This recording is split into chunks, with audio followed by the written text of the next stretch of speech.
नमस्कार, आप सभी का स्वागत है तिवारी एकेडमी में।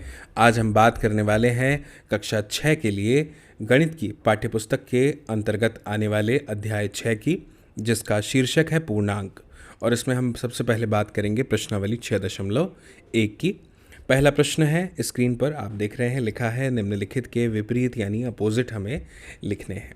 ठीक है, अपोजिट का मतलब क्या होता है? जैसे मान लीजिए लिखा है दिन के 11 बजे, तो आपको लिखना रहेगा रात के 11 बजे, इस तरह से, है ना, यानी विपरीत अपोजिट हमें लिखना है। जैसे अंग्रेज़ी भाषा में आप पढ़ते हैं ना कि बॉय का अपोजिट, अगर आप जेंडर की बात करें तो गर्ल होता है, इस तरह से। ठीक है, तो अब देखिए, भार में वृद्धि, पहला वाला ए वाला लिखा है भार में वृद्धि, तो इसके जवाब में आप क्या लिखेंगे? भार में कमी, भार में कमी। अब बी वाले पे आइए, बी वाला क्या लिखा है? 30 किलोमीटर उत्तर दिशा। तो आप जानते हैं उत्तर का विपरीत क्या है? दक्षिण। तो आप लिखिएगा 30 किलोमीटर दक्षिण दिशा, इस तरह से। फिर इसके बाद सी वाले पे आते हैं, लिखा है 80 मीटर पूर्व, तो आप सीधे सीधे लिख देंगे 80 मीटर। कहाँ लिखेंगे आप? पश्चिम। ठीक, इस तरह से। इसके बाद में फिर डी वाले पे आते हैं, डी वाला क्या लिखा है? 700 रुपये की हानि, तो आप लिख देंगे का लाभ, इस तरह से। फिर ई वाले पे आते हैं, लिखा है समुद्र तल से 100 मीटर ऊपर, तो आप लिख दीजिएगा समुद्र तल से 100 मीटर नीचे। ठीक है, समुद्र तल से 100 मीटर नीचे। तो इस तरह से बच्चों प्रश्न क्रमांक 1 हमारा हल हो गया है। अब हम आगे बढ़ते हैं, बात करते हैं प्रश्न क्रमांक 2 की। प्रश्न क्रमांक 2 है, निम्नलिखित में प्रयुक्त हुई संख्याओं को उचित चिन्ह लगाकर पूर्णांकों के रूप में लिखिए। ठीक बात है। जैसे कि प्रश्न क्रमांक ए हमारे सामने दिया है, एक हवाई जहाज़ भूमि से 2000 मीटर की ऊंचाई पर उड़ रहा है। ठीक है, मान लीजिए कि ये जो है ये हवाई जहाज़ है, ठीक, और ये जो भूमि है इससे 2000 मीटर की ऊंचाई पर उड़ रहा है। ठीक है, कितना? 2000 उड़ रहा है। तो अब इसको हमें सही चिन्हों के रूप में लिखना है, तो ए वाले का उत्तर आप इस तरह से लिखिएगा, धनात्मक है ना, ऊपर की ओर उड़ रहा है, धन 2000 मीटर। ध्यान रखिए, हमें उचित चिन्ह लगा करके पूर्णांकों के रूप में लिखना है। ठीक है, तो ये हमने उचित चिन्ह यहाँ पे लगा दिए। इसके बाद में बी वाले पर आते हैं हम। बी वाला क्या है? एक पनडुब्बी समुद्र तल से 800 मीटर की गहराई पर चल रही है। अब गहराई पर चल रही है यानी नकारात्मक दूरी हो जाएगी। हालांकि दूरी कभी नकारात्मक नहीं होती। मेरे कहने का मतलब यह है कि जो हम यहाँ पे 800 मीटर की माप करेंगे वो नकारात्मक होगी, क्योंकि नीचे की ओर है ना, गहराई बोल रहा है समुद्र तल से। तो इसमें आप लिख देंगे 800 ऋण 800 मीटर। इसके बाद में तीसरा क्या है? खाते में 200 रुपये जमा कराना। तो जब हम खाते में 200 रुपये जमा कराते हैं तो हमारे अकाउंट में पैसे की जो संख्या है वो बढ़ती है, 200 रुपये से वृद्धि हो जाती है। तो इसलिए यहाँ पे हम धनात्मक चिन्ह लगाएंगे, लिखेंगे धन 200 रुपये। ठीक, इस तरह से। इसके बाद में डी वाले पे आते हैं, लिखा है खाते में से 700 रुपये निकालना। तो आप जानते हैं 700 रुपये निकालना मतलब 700 रुपये जो है वो घट जाएंगे, तो यहाँ पे लिखेंगे ऋण 700 रुपये, इस तरह से। ठीक, तो ये हमारा प्रश्न क्रमांक 2 भी यहाँ पे हल हो जाता है। अब हम आगे बढ़ते हैं और आगे बढ़ते हुए बात करते हैं प्रश्न क्रमांक 3 की। प्रश्न क्रमांक 3 में हमें दिया है निम्नलिखित संख्याओं को संख्या रेखा पर निरूपित कीजिए। अच्छी बात है, संख्या रेखा पर निरूपित कर देते हैं। सबसे पहले है धन 5, है ना। तो देखिए, इसके लिए मैं एक संख्या रेखा यहाँ पर पहले खींच देता हूँ आपके सामने, ए वाले के लिए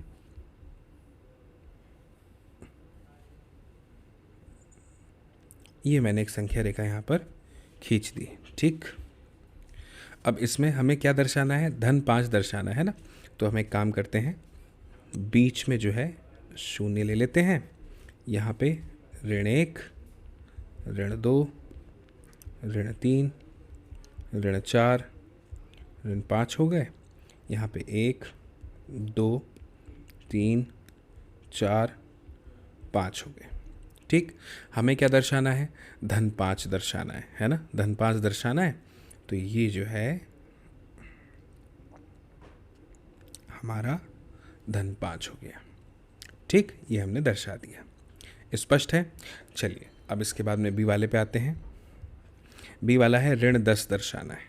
क्या दर्शाना है, ऋण 10 दर्शाना है। ठीक है, तो एक संख्या रेखा इसके लिए खींच देता हूँ यहाँ पे मैं।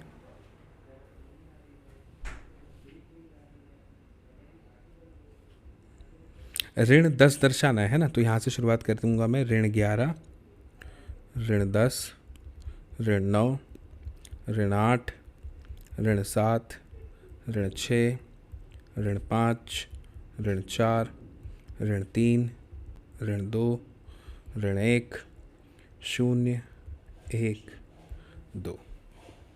तो ऋण 10 दर्शाना है ना, तो ये ऋण 10 हमने यहाँ पे दर्शा दिया इस तरह से। ठीक, संख्या रेखा पर। इसके बाद में सी वाले पे आइए। सी वाला है धन 8 दर्शाना है। ठीक है, तो सी वाले पे आते हैं, धन 8 दर्शा देते हैं अभी।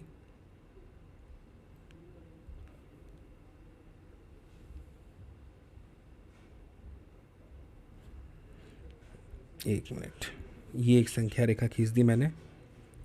अब कितना दर्शाना है, धन 8 दर्शाना है ना। तो हम यहाँ से लिखेंगे ऋण 1, 0, 1, 2, 3, 4, 5, 6, 7, 8, 9। तो हमें क्या दर्शाना है, धन 8। तो इस तरह से हम ये धन 8 यहाँ पे दर्शा देंगे। ठीक, डी वाले पे आइए। डी वाला है ऋण 1 दर्शाना है। क्या दर्शाना है, ऋण 1। ये एक संख्या रेखा हो गई। ये हो गया 0, ये हो गया ऋण 1, ऋण 2, ऋण 3, ऋण 4, 1, 2, 3, 4। दर्शाना क्या था, ऋण 1। ये हमने ऋण 1 दर्शा दिया यहाँ पे इस तरह से। ठीक, इसके बाद में ई वाला क्या है, ऋण 6 है ना। चलिए ऋण 6 को दर्शाते हैं। ये एक संख्या रेखा हो गई। तो यहाँ से लिखना शुरू करते हैं, ऋण 7, ऋण 6, ऋण 5, ऋण 4, ऋण 3, ऋण 2, ऋण 1, 0, 1, 2। इस तरह से। तो हमें ऋण 6 दर्शाना है, तो ये ऋण 6 को इस तरह से हम यहाँ पे दर्शा देंगे। तो बच्चों इस तरह से जो है ये हमारे दूसरे प्रश्न का उत्तर हो गया। अब हम आगे बढ़ते हैं और बात करते हैं, सॉरी तीसरे प्रश्न का उत्तर हो गया। अब हम आगे बात करते हैं, बढ़ते हैं प्रश्न क्रमांक 4 की। प्रश्न क्रमांक 4 में हमसे पूछा जा रहा है बच्चों कि संलग्न आकृति में एक ऊर्ध्वाधर संख्या रेखा को दिखाया गया है। ठीक है, ये एक ऊर्ध्वाधर संख्या रेखा है जिसे आप देख सकते हैं, जो पूर्णांकों को निरूपित करती है। ठीक है, इस रेखा को देखिए और निम्नलिखित बिंदु के स्थान ज्ञात कीजिए। सबसे पहले ए वाला लिखा है, यदि बिंदु डी पूर्णांक धन 8 है, क्या है, पूर्णांक धन 8 है, तो ऋण 8 वाला बिंदु कौन सा होगा। डी की बात कर रहे हैं, ये वाला, ये धन 8 है, तो हमसे पूछ रहा है ऋण 8 वाला बिंदु कौन सा होगा। तो ऋण 8 वाला देखिए हम, ये 1, 2, 3, 4, 5, 6, 7 और ये ऋण 8, क्या आ गया, एफ है ना, एफ आ गया ना ऋण 8 में। तो आपको इसके जवाब में एफ लिखना है, तो सिंपली लिखिएगा ए का जवाब एफ। ठीक, अब बी वाले पे आइए। लिखा है, क्या जी एक ऋणात्मक पूर्णांक है या धनात्मक। तो देखिए जी तो ऋणात्मक है ना, तो यहाँ पे लिख दीजिएगा, क्या लिखेंगे आप, ऋणात्मक।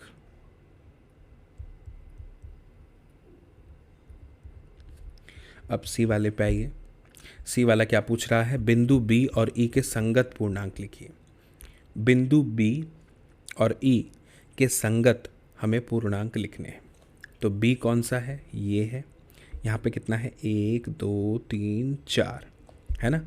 तो बी के लिए धन 4 हो गया और ई यहाँ पे है तो ये क्या हो जाएगा, -10 हो जाएगा। ठीक है, क्योंकि एफ के लिए ऋण 8 था तो ई के लिए -10 हो जाएगा। तो आपको यहाँ पे इसका जवाब इस तरह से लिखना है कि बी बराबर से धन 4 और ई बराबर से -10, इस तरह से। ठीक है, ये सी का जवाब हो गया। अब सी के बाद डी पर आइए।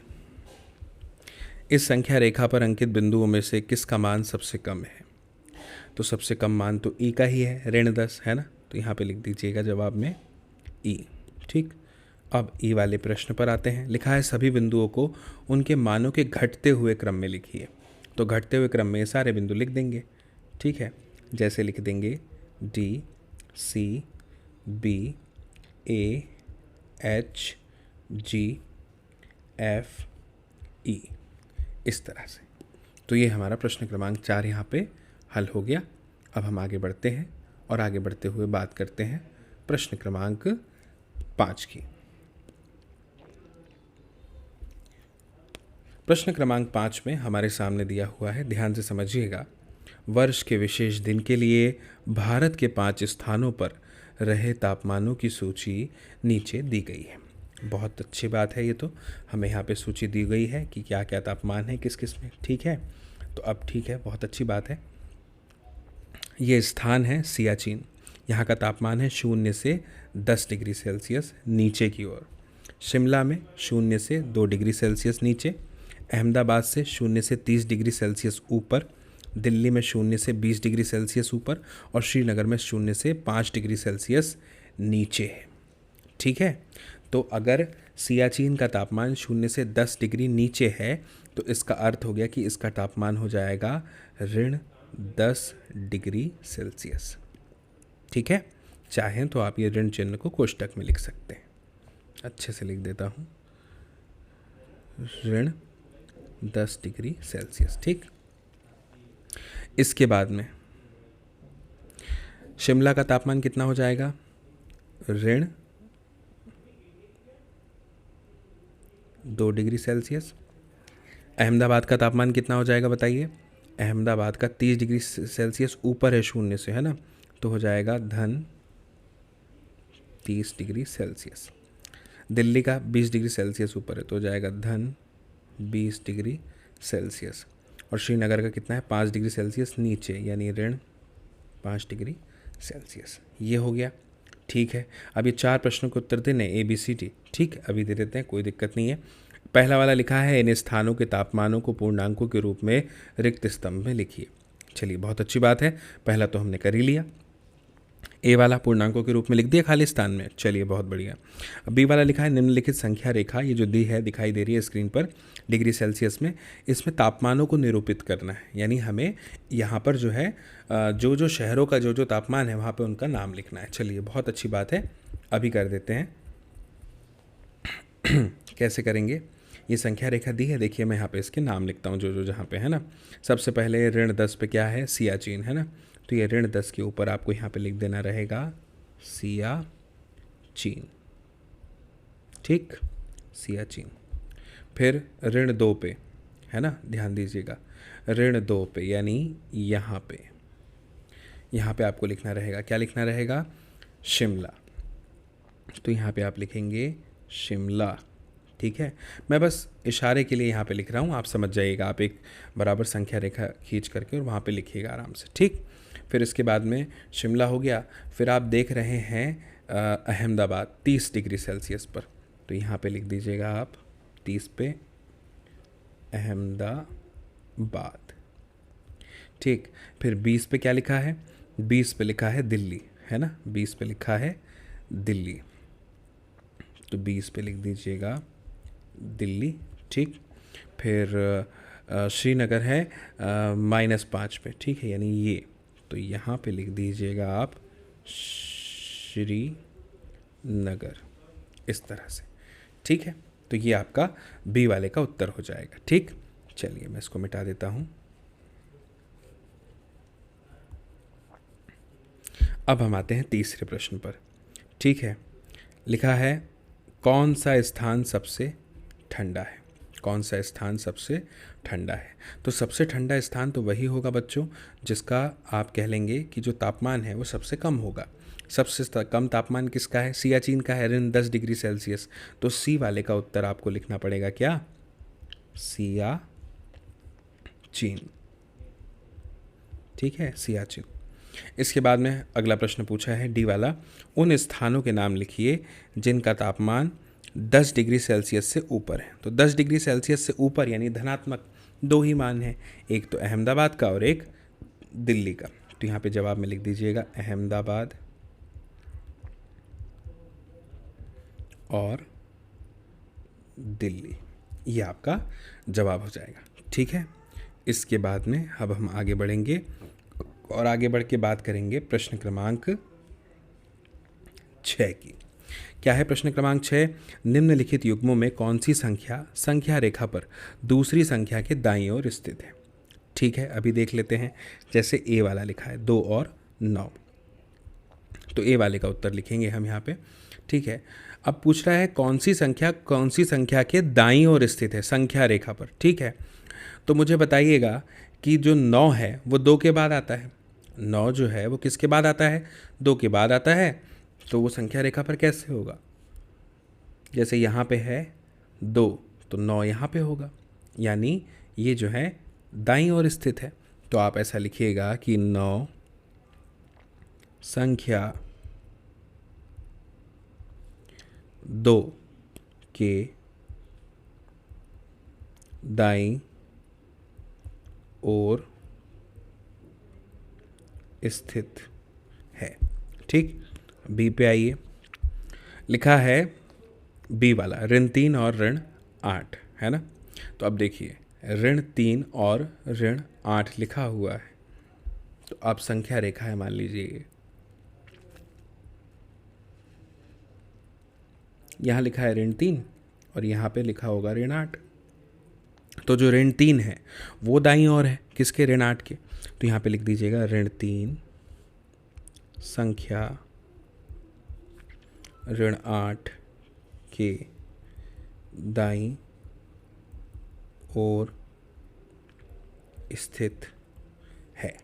ठीक, अब सी वाले पे आइए 0 और ऋण 1। तो यहाँ पे स्पष्ट है कि जो 0 है वो संख्या ऋण 1 के दाईं ओर स्थित है। स्पष्ट है। फिर डी वाले पे आइए। डी वाला है ऋण 11 और 10। तो बहुत अच्छे से स्पष्ट है, सरलता से स्पष्ट है कि जो 10 है वो संख्या ऋण 11 के दाईं ओर स्थित है। फिर ई वाले पे आइए। लिखा है ऋण 6 और 6। तो ये भी स्पष्ट है कि 6 संख्या ऋण 6 के दाईं ओर स्थित है ना। ये और नहीं है, ये और लिखा है। ठीक, फिर इसके बाद में एफ वाले पे आइए। 1 और ऋण 100 लिखा है ना। तो स्पष्ट है कि 1 संख्या ऋण 100 के दाईं ओर स्थित है। स्पष्ट है। इसके बाद में अब जो है प्रश्न क्रमांक 7 पर आइए। ठीक है, क्या है प्रश्न क्रमांक 7 मुझे बताइएगा। लिखा है नीचे दिए हुए युग्मों के पूर्णांकों के बीच सभी पूर्णांक लिखिए, बढ़ते हुए क्रम में लिखिएगा। ठीक है, तो चलिए अभी कर देते हैं। ए वाले के पहले लिखते हैं, ए वाले का 0 और ऋण 7 लिखा है ना। तो अब नीचे दिए हुए युग्मों के पूर्णांकों के बीच के सभी पूर्णांक लिखने हैं, वो भी बढ़ते हुए क्रम में, ठीक है। तो बढ़ते हुए क्रम में लिखना है, मतलब सबसे पहले सबसे छोटी संख्या, फिर उससे बड़ी, फिर उससे बड़ी, फिर उससे बड़ी, ठीक है। तो देखिए आपको पता है कि 0 और ऋण 7 के बीच में अगर लिखना है तो सारी संख्याएं ऋणात्मक होगी, और जो ऋणात्मक संख्याएं होती हैं उसमें आपको पता है कि जो जितनी बड़ी दिखाई देती है वो उतनी छोटी होती है। तो जैसे ऋण 7 सबसे छोटी संख्या है, तो वहीं से लिखना शुरू करेंगे। ऋण 7 के बाद क्या आएगा, ऋण 6, फिर ऋण 5, फिर ऋण 4, फिर ऋण 3, फिर ऋण 2, फिर ऋण 1, इस तरह से, ठीक है। ऐसे ही अब बी वाले पे आते हैं, लिखा है ऋण 4 और 4, बढ़ते हुए क्रम में लिखना है, तो हम ऋण 4 से लिखना शुरू करेंगे। ऋण 3, ऋण 2, ऋण 1, 0, 1, 2, 3, इस तरह से, ठीक है। बीच की लिखना है ना। अब सी वाले पे आइए, ऋण 8 और ऋण 15। तो छोटी संख्या कौन सी है, ऋण 15 है ना, क्योंकि ऋणात्मक संख्या में जो जितनी बड़ी वो उतनी छोटी। तो ऋण 15 के बाद क्या आएगा, ऋण 14, ऋण 13, ऋण 12, ऋण 11, फिर ऋण 10 और ऋण 9। ये हो गया सी वाला। अब डी पर आइए, डी वाले में क्या होगा, ऋण 30 और ऋण 23 बोला है ना।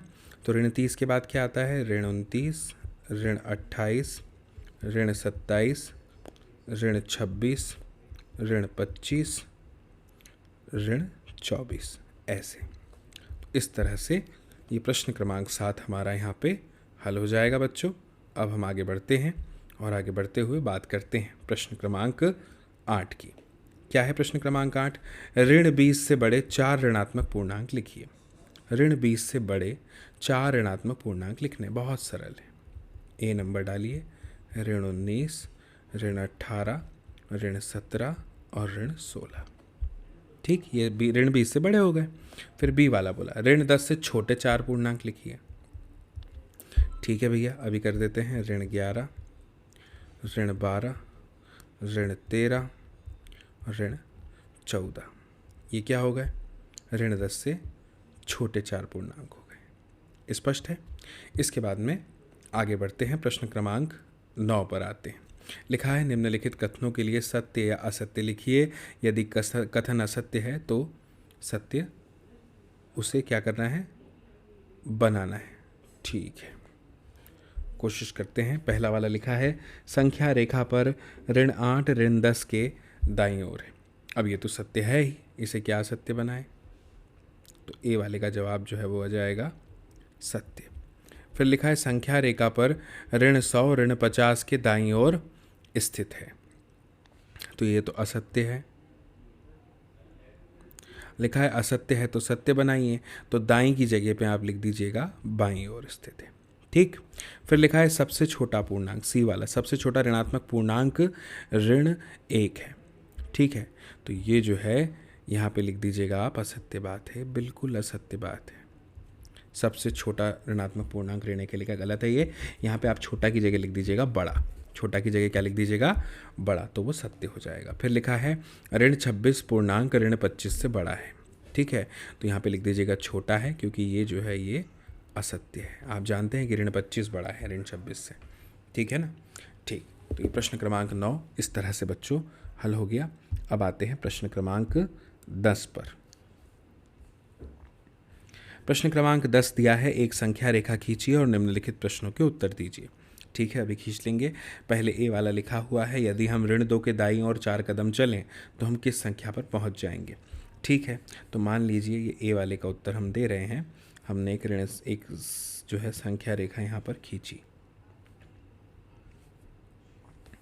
ठीक है, और संख्या रेखा पर मैं लिख देता हूँ ऋण 5, ऋण 4, ऋण 3, ऋण 2, ऋण 1, 0, 1, 2, 3, 4। क्या बोल रहा है, ऋण 2 के दाईं ओर, ये है ऋण 2, है ना। इसके दाईं ओर कितने कदम चलना है हमें, 4 कदम, है ना। चल देते हैं, 1, 2, 3, 4। कहाँ पहुँच जाएंगे, 2 पर पहुँच जाएंगे। ठीक है, ये ए का उत्तर हो गया। बी वाले पे आते हैं।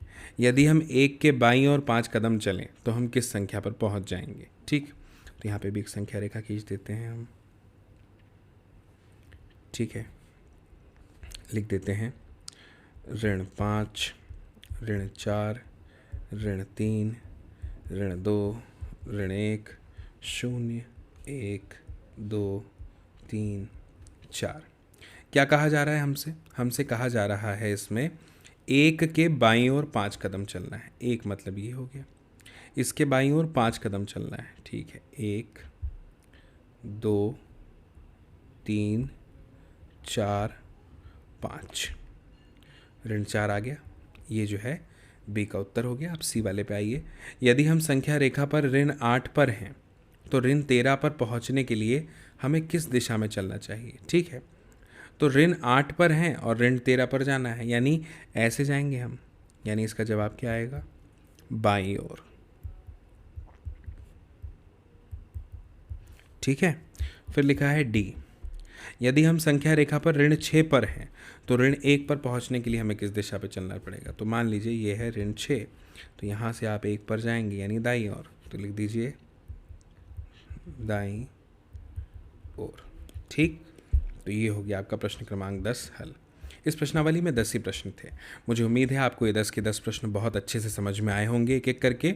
आप ज़रूर इस वीडियो के लिंक को शेयर कीजिएगा अपने दोस्तों के साथ में, ताकि वे लोग भी देख पाएँ इस वीडियो को और समझ पाएँ इस जानकारी को। बाकी मेरी फिर आपसे बहुत जल्द मुलाकात होगी अगली नई जानकारी के साथ, नई प्रश्नावली में, नए वीडियो में, और तब तक के लिए आप सभी को मेरा नमस्कार।